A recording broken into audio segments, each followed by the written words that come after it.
Bienvenue sur Design Plus. Voici donc le 5e épisode de Design Plus Express.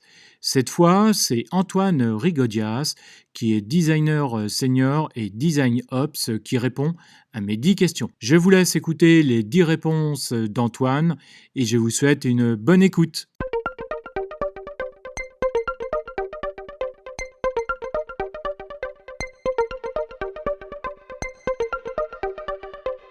Salut Antoine, que ferais-tu si tu n'étais pas designer?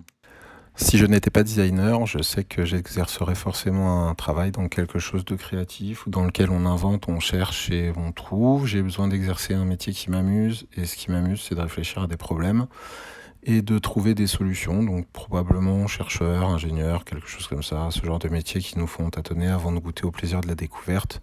Donc je serais forcément quelque chose qui ressemble au design. Aujourd'hui, quel outil de conception utilises-tu?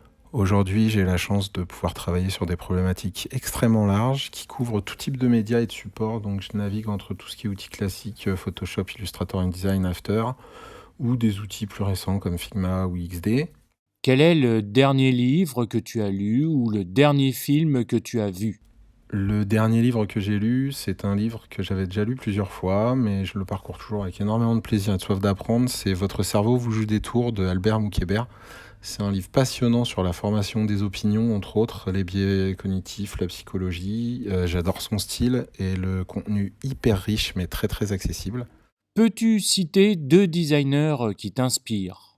Les 2 designers qui m'inspirent le plus aujourd'hui sont Dieter Rams pour son travail sur le bon design, qui est à partager dans toutes les écoles et même dans tous les studios, quel que soit le domaine d'activité. Et j'adore le travail de Jessica Walsh. L'appli Meetup, par exemple, c'est elle qui a fait la ligne graphique. Très coloré, parfois impertinent, mais toujours très classe. Actuellement, quel artiste ou groupe musical écoutes-tu lorsque tu travailles? J'ai la chance d'avoir des goûts musicaux très éclectiques, donc quand je travaille, je peux écouter à peu près n'importe quoi. Par contre, ce qui est important, c'est que je peux pas travailler sans musique et l'écoute doit servir le travail que je suis en train de faire. Donc, ça peut être de me faire un tunnel de réflexion, de production, ou de m'aider à réfléchir, à être créatif. J'aime bien la bande son de Tron Legacy, par exemple, de Daft Punk. J'aime bien Cal Eastwood, j'aime bien Parcells, les compiles Cost, Eminem, Metallica, les Ramones, vraiment de tout. Le style importe peu, par contre, c'est vraiment ce que ça provoque à l'instant T. Et puis, faut que ça me fasse kiffer et que ça se marie avec ce que je suis en train de faire. En tant que designer, quel est ton leitmotiv? Alors, j'ai pas vraiment de leitmotiv, de devise, de mantra, de nindo, de choses comme ça.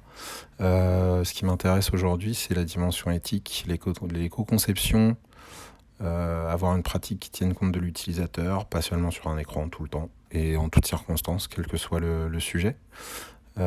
Si à une période, le design a pu s'aider sur ce point au marketing, aujourd'hui, les enjeux économiques et sociaux, environnementaux sont trop importants. Donc, c'est vraiment ça qui va m'intéresser.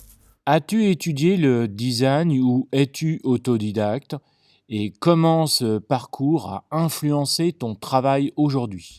J'ai fait des études de communication visuelle axées sur le web design et le multimédia, donc du design graphique, du marketing, de la 3D, du web design, de l'interface de DVD, des choses comme ça. Ce qui me motivait à l'époque et qui continue de me motiver aujourd'hui, c'est d'apprendre des choses nouvelles. Donc j'ai aussi fait du droit, qui m'a servi en tant que designer pour le côté propriété littéraire et artistique, par exemple. J'ai appris d'autres sujets comme coder, l'UX, la psycho, la stat, le management, la gestion de projet. Donc je dirais que pour moi, le design est un métier dans lequel tu commences par te former et ensuite tu deviens autodidacte pour la suite. Voilà. Aujourd'hui, tu as la possibilité de dire ou d'écrire une seule phrase au débutant ou à la débutante que tu étais. Quelle serait-elle? Euh, Ne tiens compte ni des avis, ni des gourous. Écoute les expertises et puis tes convictions aussi. Quelle est ta plus belle et meilleure expérience liée au design? Les rencontres avec d'autres designers, les discussions à bâton rompu sur un sujet ou un autre, quand tu regardes pas ta montre, que tu oublies que le temps passe. J'ai pris l'habitude de faire énormément de rencontres par le biais du design et entre rares occasions, ça se transforme en amitié, donc je peux difficilement trouver meilleure expérience. Selon toi, quel est le plus gros problème dans l'industrie du design en ce moment et comment peut-il être résolu? Le plus gros problème aujourd'hui, il a 2 faces. D'un côté, il y a le phénomène, gourou qui me sort un peu par les yeux, toutes ces voix qui portent un peu trop présentes. C'est un métier qui a pas besoin de prophète ou de leader.